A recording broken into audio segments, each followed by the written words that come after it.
Assalamualaikum warahmatullahi wabarakatuh. Perkenalkan, saya Fitri Wulandari dari Prodi SIA 2 NIM 2020161197. Baiklah, di sini saya akan menjawab pertanyaan filsafat umum. Nomor 1 yaitu bagian A adalah nama atau istilah dari 4 periode. Yang pertama ada periode Yunani kuno. Yunani kuno adalah tempat bersejarah di mana sebuah bangsa memiliki peradaban. Oleh karenanya, Yunani kuno sangat identik dengan filsafat yang merupakan induk dari ilmu pengetahuan. Yang kedua, ada periode Islam. Periode Islam tidak terbantahkan bahwa Islam sesungguhnya adalah ajaran yang sangat cinta terhadap ilmu pengetahuan. Hal ini sudah terlihat dari pesan yang terkandung dalam Al-Quran yang diwahyukan pertama kali kepada Muhammad Sallallahu Alaihi Wasallam, yaitu surat Al-Alaq dengan diawali kata perintah Iqra yang berarti atau bacalah. Yang ketiga ada periode masa Renaissance dan Modern. Periode perkembangan peradaban yang terletak di ujung atau sesudah abad modern. Renaissance merupakan era sejarah yang penuh dengan kemajuan dan perubahan yang mengandung arti bagi perkembangan ilmu, sedangkan modern hanyalah perluasan dari zaman Renaissance. Yang keempat ada periode kontemporer. Periode kontemporer pada umumnya berarti saat ini, sekarang, atau zaman pada saat penutur atau pembicaraan atau pendengar sedang mengalami. Jadi kontemporer adalah zaman pada saat suatu masalah muncul dan kemudian mendapatkan jawabannya. Dan selanjutnya jawaban dari nomor 1 yang bagian B. Awal dan akhir dari 4 periode. Yang pertama, periode Yunani kuno. Perkembangan ilmu pengetahuan hingga sekarang ini tidaklah berlangsung secara mendadak, melainkan melalui proses bertahap dan evolutif. Di dalam banyak literatur menyebutkan bahwa periode Yunani merupakan tenggat awal berkembang ilmu pengetahuan dalam sejarah peradaban umat Islam. Perkembangan ilmu ini dilatar belakangi dengan perubahan paradigma dan pola pikir yang berkembang saat itu. Ilmu pengetahuan berkembang sangat pesat karena menjawab persoalan di sekitarnya dengan rasio dan meninggalkan kepercayaan terhadap mitologi atau tahayul yang rasional. Yang kedua, periode Islam. Awal periode Islam adalah intelektualitas di dunia Islam ini berkembang pada saat Eropa dan Barat mengalami titik kegelapan. Dalam buku Magnum Opusnya yang menyatakan adanya Great Group dalam sejarah pemikiran ekonomi selama 500 tahun, yaitu masa yang dikenal sebagai Dark Ages. Akhir periode Islam adalah pada wilayah kekuasaan Islam menjadi perkembangan ilmu pengetahuan yang pesat. Dan poin ketiga ada periode Renaissance dan Modern. Awal periode Renaissance dan Modern adalah penemuan mesin cetak oleh Johannes Gutenberg pada tahun 1450. Diyakini telah merevolusi dunia komunikasi dan publikasi, khususnya di Eropa. Berakhirnya gerakan Renaissance adalah gerakan Renaissance sedikit demi sedikit berangsur menurun pada akhir abad 16 ketika Christopher Columbus menemukan benua Amerika. Dan di poin keempat ada periode kontemporer. Awal dan akhir periode kontemporer adalah zaman ini ditandai dengan adanya teknologi-teknologi canggih dan spesialisasi ilmu-ilmu yang semakin tajam dan mendalam. Dan soal yang C tetap tapi masih di bagian nomor 1, yaitu ciri khas atau pusat objek kajian filsafat dari 4 periode tersebut. Yang pertama, periode Yunani kuno. Objek kajian periode ini adalah disiplin ilmu yang termasuk filsafat politik, etika, metafisika, ontologi, logika, biologi, retorika, dan estetika menjadi pembahasan di masa Yunani kuno. Yang kedua, periode Islam. Objek kajian periode ini adalah ontologi, yaitu ilmu pengetahuan yang meneliti segala sesuatu yang ada. Epistemologi, yaitu ilmu yang membahas teori, dan aksiologi, yaitu kajian tentang sesuatu yang ada. Yang ketiga adalah periode Renaissance dan Modern. Ciri utama Renaissance dan Modern yaitu humanima, individualisme, sekularisme, empirisme, dan rasionalisme. Sains berkembang karena semangat dan hasil empirisme.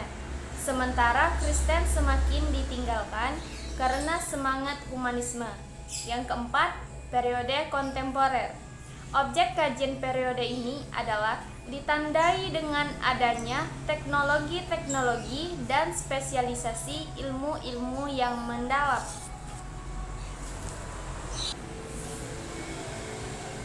Dan soal yang bagian D yaitu 3 orang filosof yang hidup dan populer pada masing-masing periode serta pemikirannya.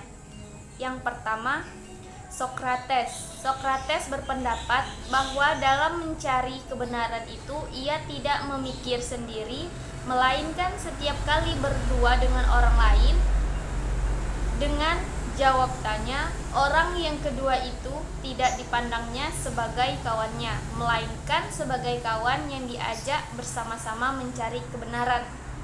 Yang poin kedua ada Plato. Pemikiran filsafat Plato adalah pendapatnya tentang idea. Konsep pengertian yang dikemukakan Sokrates diperdalam oleh Plato menjadi idea. Idea itu berbeda sekali dengan pendapat orang-orang berlakunya. Idea timbul semata-mata dari kecerdasan berpikir. Di poin ketiga ada Aristoteles. Menurut pendapat Aristoteles berlawanan dengan Plato yang menyatakan teori tentang bentuk-bentuk ideal benda. Aristoteles menjelaskan bahwa materi tidak mungkin tanpa bentuk karena ia ada. Pemikiran lainnya adalah tentang gerak. Ia selalu mengatakan bahwa semua benda bergerak menjadi suatu tujuan karena benda tidak dapat bergerak dengan sendirinya. Dan di soal yang kedua, di poin A, mengapa abad pertengahan disebut juga dengan abad kegelapan dan apa yang terjadi dengan filsafat pada saat itu? Abad kegelapan dikarenakan adanya kekuasaan agama yang bersifat absolut dari gereja. Kondisi tersebut menyebabkan sejumlah penyimpangan dan peristiwa sejarah yang gelap, seperti keterbelakangan umum pengetahuan, maraknya mitos dan tahayul, inklusi dari sebagainya. Berdasarkan penelitian, penyimpangan kekuasaan agama yang terjadi pada masa abad pertengahan disebabkan oleh penggunaan kuasa yang tidak terbatas dari para penguasa. Dan di poin yang B, mengapa dan bagaimana filsafat Islam pada abad itu bisa mengalami perkembangan yang pesat? Apa yang dilakukan oleh para penguasa dan filosof Muslim pada saat itu? Jawabannya, perkembangan filsafat dilakukan oleh para penguasa dan filosof Muslim. Banyak sekali kemajuan kekuasaan yang dibawa kepemimpinan mengalami kemajuan yang amat pesat, seperti peran Ali Al-Qali yang berhasil membumikan bahasa Arab di Andalusi, Cordova pada tahun 330 Hijriah atau 941 Masehi. Ia memenuhi undangan Al-Nazhir untuk menatap di Cordova dan mengembangkan ajaran nahwu sampai akhir hayatnya. Ali Al-Qali banyak sekali meninggalkan karya-karyanya yang sangat bermanfaat di Cordova dan yang menjadi cikal bakal berkembangnya bahasa Arab di sana. Dan di poin yang C, yaitu soalnya 5 filosof muslim yang populer pada abad pertengahan itu serta keahlian mereka masing-masing. Jawabannya, yang pertama ada Al-Kindi. Hendaknya diterima sebagai bagian dari kebudayaan Islam. Oleh karena itu, para sejarawan Arab awal menyebutnya filosof Arab. Pemikiran filsafatnya berkisar tentang masalah relevansi agama dan filsafat, fisika dan metafisika atau hakikat Tuhan dan bukti adanya Tuhan dan sifat-sifatnya, roh atau jiwa dan kenabian. Yang poin kedua ada Al-Farabi. Sejarah mencatatnya sebagai pembangun agung sistem filsafat di mana ia telah membuktikan diri untuk berpikir dan memenang atau menjauh dari kegiatan politik, gangguan dan kekisaran masyarakat. Al-Farabi adalah seorang yang logis baik dalam pemikiran, pernyataan, argumentasi, diskusi, keterangan, dan penawarannya. Pemikiran filsafat berkisar tentang masalah kesatuan filsafat, metafisika atau hakikat Tuhan, teori emanasi, teori adea, utopia jiwa atau akal, dan teori kenabian. Dan di poin yang ketiga ada Ibnu Sina. Ia terkenal juga sebagai Avicenna di dunia barat, adalah seorang filsuf, ilmuwan, dan juga dokter kelahiran Persia atau sekarang sudah menjadi bagian Uzbekistan. Pemikiran filsafatnya berkisar tentang masalah fisika dan metafisika, filsafat emanasi, filsafat jiwa atau akal, dan teori kenabian.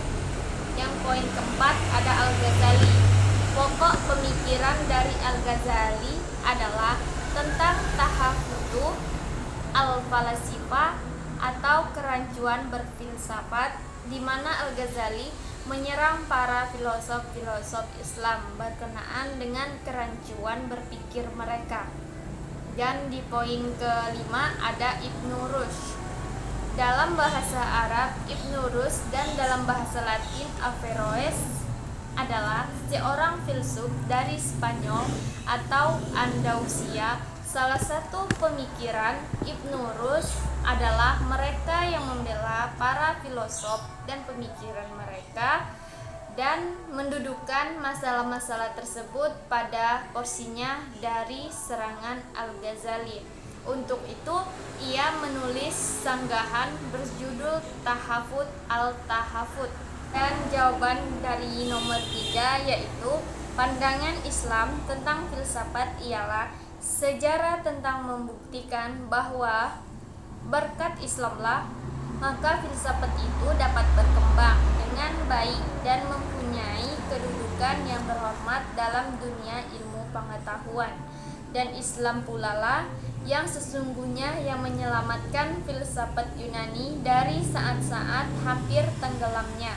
Dari sekian banyak ulama Islam, ada yang keberatan terhadap pemikiran filsafat Islam, tetapi ada juga yang menyetujuinya. Yang keberatan terhadap pemikiran filsafat atau golongan salaf berpendapat bahwa adanya pemikiran filsafat yang dianggapnya sebagai bid'ah dan menyesatkan. Alasannya adalah karena berfilsafat adalah berpikir, dengan kata lain akal lebih dikedepankan dan otomatis mengedepankan akal daripada Al-Quran dan hadis. Padahal kita diperintahkan untuk mendahulukan Allah Subhanahu wa Ta'ala. Jadi, filsafat dalam pandangan Islam atau digunakannya filsafat dalam Islam. Pendapat yang menyatakan setuju alasannya adalah karena manusia mempunyai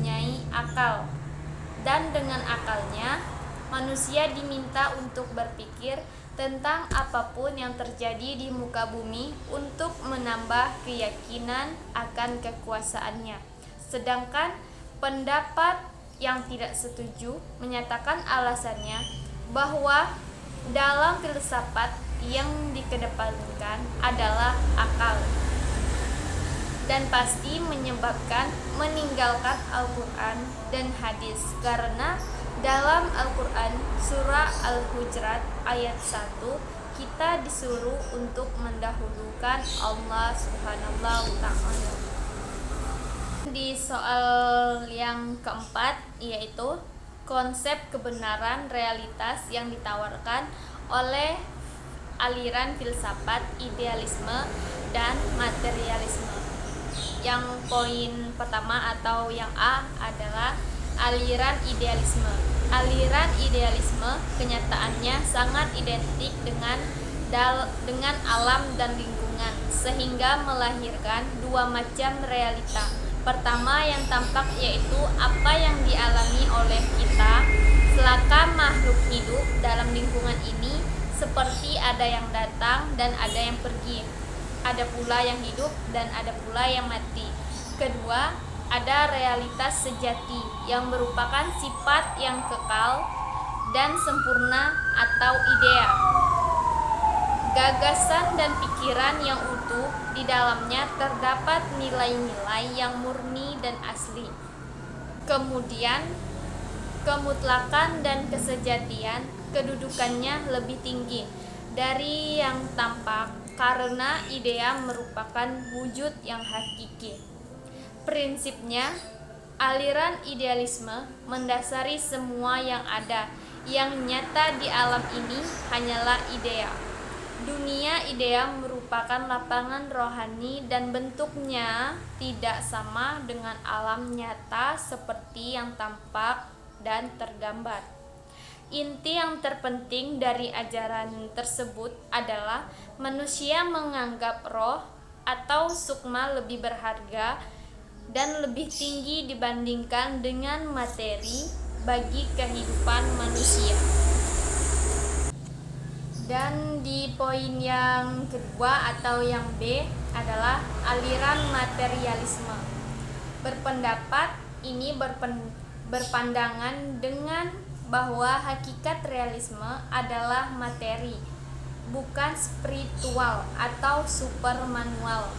Demokritos merupakan pelopor pandangan materialisme klasik yang disebut juga atomisme demokratis, beserta para pengikutnya beranggapan bahwa segala sesuatu terdiri dari bagian-bagian kecil yang tidak dapat dibagi-bagi lagi, atau yang disebut atom-atom. Atom merupakan bagian dari yang begitu kecil sehingga mata kita tidak dapat melihatnya. Atom-atom ini bergerak, sehingga dengan demikian membentuk realitas pada panca indera kita. Karakteristik umum materialisme pada abad 18 berdasarkan pada suatu asumsi bahwa realitas dapat dikembangkan pada sifat-sifat yang sedang mengalami perubahan gerak dalam ruang. Baru pertanyaan yang bagian nomor 4, yaitu tokoh-tokoh dari aliran filsafat idealisme. Yang pertama ada Plato, yang kedua ada Spinoza, yang ketiga ada Berkeley, dan keempat ada Immanuel Kant, yang kelima ada J. Fichte, yang keenam ada F. Schelling, dan ketujuh ada G. Hegel. Dan selanjutnya tokoh dari aliran filsafat materialisme. Yang pertama ada Anaximenes, yang kedua ada Anaximandros, yang ketiga ada Thales, keempat Demokritos, kelima Thomas Hobbes, keenam Lamettrie, tujuh Feuerbach, yang ke-8 Spencer, yang ke-9 Karl Marx. Baru yang soal yang nomor 5, yaitu Yang pertama atau poin A yaitu aliran rasionalisme. Dalam aliran rasionalisme mengutamakan rasio untuk memperoleh pengetahuan dan kebenaran. Rasionalisme selalu berpendapat bahwa akal merupakan faktor fundamental dalam suatu pengetahuan. Dan menurut rasionalisme, pengalaman tidak mungkin dapat menguji kebenaran hukum, sebab akibat karena peristiwa yang tak terhingga dalam kejadian alam ini tidak mungkin dapat diobservasi. Akal dapat menghasilkan pengetahuan yang tidak didasarkan bahwa indera sama sekali. Jadi, akal dapat juga menghasilkan pengetahuan tentang objek yang betul-betul abstrak. Dan pengetahuan filsafat itu sendiri ialah pengetahuan logis tanpa didukung data empiris. Jadi pengetahuan filsafat ialah pengetahuan yang sifatnya logis saja. Dan yang poin B yaitu aliran empirisme. Aliran empirisme adalah aliran yang menjadikan pengalaman sebagai sumber pengetahuan. Aliran ini beranggapan bahwa pengetahuan diperoleh melalui pengalaman dengan cara observasi atau penginderaan. Pengalaman merupakan faktor fundamental dalam pengetahuan. Ia merupakan sumber dari pengetahuan manusia. Empirisme berasal dari kata empiris, yang berarti pengalaman indrawi. Karena itu, empirisme dinisbatkan kepada paham yang memilih pengalaman sebagai sumber utama pengenalan, baik pengalaman lahiriah yang menyangkut dunia maupun pengalaman batinia yang menyangkut pribadi manusia. Pada dasarnya, aliran ini sangat bertentangan dengan rasionalisme. Yang poin ketiga atau yang C, kelemahan rasionalisme dan empirisme, ialah kedua aliran tersebut sama-sama masih berat sebelah mengenai pandangan mereka terhadap dasar atau sumber pengetahuan. Keduanya masih berusaha memisahkan pengalaman atau segi indrawi dan segi akal budi atau rasio, di mana yang satu lebih mengatasi yang lain. Yang keempat atau yang poin D, kelebihan rasionalisme dan empirisme, ialah doktrin-doktrin filsafat rasio cenderung mementingkan subjek daripada objek, sehingga rasionalisme hanya berpikir yang keluar dari akal budinya saja yang benar, tanpa memerhatikan objek-objek rasional secara peka. Kemudian memulai permusuhan baru dengan sesama pemikir filsafat yang kurang setuju dengan sistem filosofis yang subjektif tersebut. Sedangkan empirisme kelemahannya adalah indera terbatas, indera menipu, objek yang menipu, indera dan objek sekaligus. Yang kelima atau poin yang E, tokoh-tokoh aliran filsafat rasionalisme. Yang pertama René Descartes, yang kedua Nicolas Malebranche, yang ketiga B. de Spinoza, yang keempat G. W. Leibniz, yang kelima Christian Wolff, yang keenam Blaise Pascal. Yang ke nomor 6 atau poin yang F, tokoh-tokoh aliran filsafat empirisme. Yang pertama Francis Bacon, yang kedua Thomas Hobbes, yang ketiga John Locke, yang keempat David Hume, yang kelima George Berkeley, Keenam, Herbert Spencer. 7, Roger Bacot. Cukup sekian jawaban dari saya tentang materi filsafat umum. Kurang dan lebihnya saya mohon maaf dan saya akhiri. Wassalamualaikum warahmatullahi wabarakatuh.